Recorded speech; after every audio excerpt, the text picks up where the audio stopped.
Hello everyone, स्वागत है Prachi blog events में। आज मैं बनाने वाली हूँ आंवले से मुरब्बा, जो बहुत ही टेस्टी बन के तैयार होता है और बहुत ही सिंपल तरीका होता है इसे बनाने का। कोई भी इसे आसानी से बना सकता है, ज़्यादा कुछ करना नहीं होता है। तो शुरू करते हैं इसे बनाना।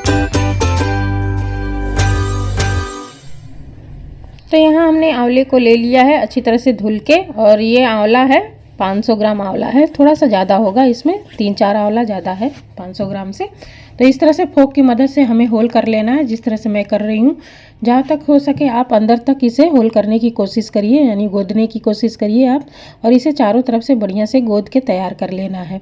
तो इस तरह से करने से ही क्या होता है कि इसका जो कसैलापन है, जब हम इसे भिगोएंगे चूने के पानी में, हमें इसे भिगोना है कुछ घंटों के लिए, तो इस तरह से इसका कसैलापन निकल जाता है। और अंदर तक जब हम चाशनी में इसे पकाएंगे तो चाशनी भी अंदर तक जाके ये बढ़िया से एब्जॉर्ब कर लेता है चाशनी को, और ये सॉफ्ट बनता है। तो इस तरह से हमें अच्छी तरह से इसे पहले सारे आंवलों को गोद लेना है फोक के मदद से ही। और संभव हो तो आप किचन प्लेटफार्म पे रख के ही गोद लीजिए, या फिर हाथ में लेके कर लीजिए, जैसे आपको इजी लगे आप उस हिसाब से इसको कर लीजिए। तो इस तरह से हमें सारे आंवले को तैयार कर लेना है। तो इस तरह से हमने गोद के सारे आंवले को तैयार कर लिया है, और ये अच्छी तरह से बढ़िया से चारों तरफ से आंवले में होल हो चुका है। तो अब क्या करते हैं, ले लेते हैं कोई एक गहरा बर्तन, और उसमें हम डाल लेते हैं चूना। जो चूना आता है पान के दुकान पे जो मिलता है चूना, जो पान के साथ यूज किया जाता है, वही चूना है ये। तो चूने के साथ कर लीजिए। अगर चूना नहीं है तो आप फिटकरी के साथ भी कर सकते हो, उसका कसैलापन निकल जाता है। फिटकरी के पानी में आप 4 से 5 घंटा भिगो लीजिए। उसके बाद आप इसे बॉयल करके हमें बनाना होता है। तो सबसे पहले ये काम हम कर लेते हैं गोदने के बाद आंवले को। तो पानी में थोड़ा सा हम चूना डाल लेते हैं, जितना है इसमें उस हिसाब से हम इसमें डाल लेते हैं। तो इस तरह से पानी में घोल के हमें अच्छी तरह से आंवले को 4 से 5 घंटे के लिए डीप कर देंगे, भिगो देंगे चूना के पानी में, ताकि इसका कसैलापन है जो निकल जाए। आंवला कसैलापन होता है आंवले में, तो इस तरह से ये निकल जाता है इसका कसैलापन। तो हमें इसे भिगो के बढ़िया से पानी में डीप होना चाहिए आंवला। तो इस तरह से हमें उतना ही पानी लेकर इसको चूना डाल के भिगो देते हैं 4 से 5 घंटा के लिए। फिर 4 से 5 घंटा के बाद इसे हम निकालेंगे, और इसे अच्छी तरह से हमें वॉश करके ही बनाना है। तो अभी छोड़ देते हैं इसे 4 से 5 घंटे के लिए। पूरे 5 घंटा के बाद हम इसे ले लेंगे, और आप देख सकते हो थोड़ा सा ये इसका कसैलापन से कलर इसका कैसा हो गया पानी का। तो इसे हम निकाल लेते हैं इस पानी से, चूने के पानी से, और इसको अच्छी तरह से हमें 4 से 5 बार इसको अच्छी तरह से हिला कर धुल लेना है। बढ़िया से इसको हमें धुल के ही लेना है। तो इस तरह से हम इसे बढ़िया सा डीप करते हुए, अच्छा तरह से हाथों से रब करते हुए इसे साफ़ कर लेना है, ताकि चूने का जो भी पानी है इसके अंदर वो अच्छी तरह से साफ़ हो जाए जहाँ तक हो सके। आप कई पानी से इसको धुल के ले लीजिए। तो हमने इसको धुल लिया है 4 से 5 पानी से, हमने इसको धुल कर साफ़ कर लिया। ये पूरी तरह से साफ़ हो चुका है, चूना इसमें से निकल चुका है। तो इसे करते हैं, एक तरफ ले लेते हैं कोई गहरा बर्तन, जिसमें हम क्या करेंगे, सबसे पहले हम इसे स्टीम करेंगे। स्टीम द्वारा हम इसे उबालेंगे। आप चाहे तो डायरेक्ट पानी में डाल के भी उबाल सकते हैं, पर क्या होता है आंवले ज़्यादा उबल जाने से ये अलग अलग से होने लगते हैं। इसलिए हम इसे पहले एक जाली ले लेते हैं, और उस पर रख के हम इसको स्टीम कर लेंगे कुछ मिनट के लिए। 15 मिनट में ये अच्छी तरह से सॉफ्ट हो जाता है। तो इस तरह से हमने एक जाली के ऊपर रख कर, और इसको अब क्या करते हैं, चलते हैं कवर करके गैस की तरफ, और इसे हम स्टीम द्वारा उबाल लेंगे, जिससे ये सॉफ्ट हो जाएगा। और सॉफ्ट होने के बाद ही हम इसे चाशनी में डालेंगे। तो गैस ऑन करके हमने इसको रख दिया है इसके ऊपर। इस तरह से हमें उबाल लेना है, 15 मिनट छोड़ देते हैं इस पर, अच्छी तरह से ये बॉयल हो जाए। तो 15 मिनट के बाद हम इसे चेक कर लेते हैं, देख लेते हैं कि ये सॉफ्ट हुआ है कि नहीं। हल्का सा सॉफ्ट हमें चाहिए। तो ये सॉफ्ट हो चुका है, और इसे हम क्या करते हैं, गैस को हम ऑफ कर देते हैं, और इसे हम निकाल लेंगे।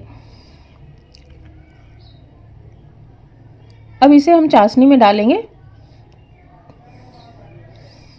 तो इस तरह से हमने आंवले को पहले उबाल लिया है स्टीम द्वारा। आप चाहे तो पानी के साथ ही उबाल सकते हैं, लेकिन कम उबालिएगा, ताकि इसके जो फाके हैं वो निकले नहीं। और अब ले लेते हैं उसी बर्तन में जिसमें हमें इसे चाशनी में पकाना है। तो सारे आंवले को पहले उसमें हम ले लेते हैं।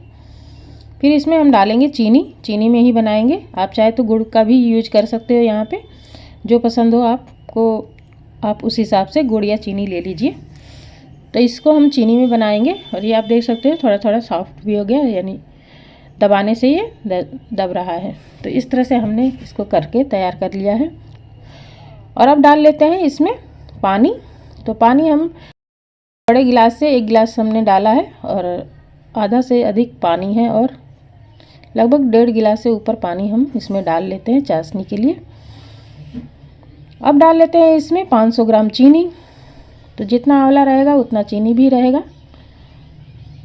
तो इस तरह से हमें मिला लेना है। मिलाने के बाद हम इसे ले चलते हैं गैस की तरफ। गैस को ऑन करके उस पर रख देंगे और इसे हमें लो फ्लेम पे ही पकाना है। तो पकाने में ही समय थोड़ा लगता है। तो इसको छोड़ देते हैं। जैसे ही चीनी अच्छी तरह से मिल जाए, मेल्ट हो जाए, इसको हम छोड़ देंगे लो फ्लेम पे करके। अभी चीनी है इसमें, तो इसे हमें अभी कलछी से चलाते हुए इसे मिला लेना है ताकि चीनी अच्छी तरह से घुल जाए। और जब चीनी अच्छी तरह से घुल जाएगा, इसमें उबाल आने लगेगा, तब हम गैस के फ्लेम को लो कर देंगे। लो करके ही हम इसे या तो ढक देंगे या फिर ऐसे ही छोड़ देंगे धीमी आंच पे पकने के लिए, क्योंकि पकने में इसको समय लगता है। तकरीबन 1 से 1.5 घंटा लग जाते हैं इसको पकाने में। तो इस तरह से आप देख सकते हो पानी में अच्छी तरह से बॉयल आने लगा है। और इस कंडीशन पे क्या करेंगे कि गैस के जो फ्लेम है उसको हम लो कर देंगे और लो फ्लेम करके ही इसे हम पकने के लिए छोड़ देंगे। कुछ देर के बाद आप देख सकते हो कि इसके जो चाशनी है वो थोड़ी सी गाढ़ी होने लगी है, कलर भी चेंज हो गया है और आंवला थोड़ा थोड़ा ये पारदर्शी भी होने लगा है। इसका मतलब है कि चाशनी को ये एब्जॉर्ब कर रहा है और ये बढ़िया से पक रहा है। तो इस तरह से अभी हमें इसे और भी पकाने हैं जब तक कि ये सॉफ्ट ना हो जाए अच्छी तरह से। चाशनी कम हो जाते हैं पकते पकते और कलर भी चेंज हो जाता है, गुलाब जामुन की तरह दिखने लगता है। तो इस कंडीशन पे आप देख सकते हो कि ये आंवले पक्के कैसे हो गए हैं, बिल्कुल ये रसगुल्ला के जैसे हो गए हैं और इसके अंदर चाशनी अच्छी तरह से जा चुकी है और ये बहुत अच्छी तरह से ट्रांसपेरेंट भी हो गया है और सॉफ्ट भी हो गया है। तो बस इसी तरह से हमें इसे पका के तैयार कर लेना है। ये अच्छी तरह से सॉफ्ट भी हो गया है। तो गैस को हम ऑफ़ कर देते हैं और इसे ठंडा होने के लिए छोड़ देते हैं। ठंडा होने के बाद इसका कलर थोड़ा सा और भी चेंज हो जाता है, क्योंकि चीनी चाशनी जो हम डालते हैं वो थोड़ा सा और थिक हो जाते हैं। तो इस तरह से आप देख सकते हो ये ठंडा होने के बाद मैं इसे दिखा रही हूँ। और इसे क्या करते हैं, अब ले लेते हैं एक सर्विंग बाउल में अपने मुरब्बे को।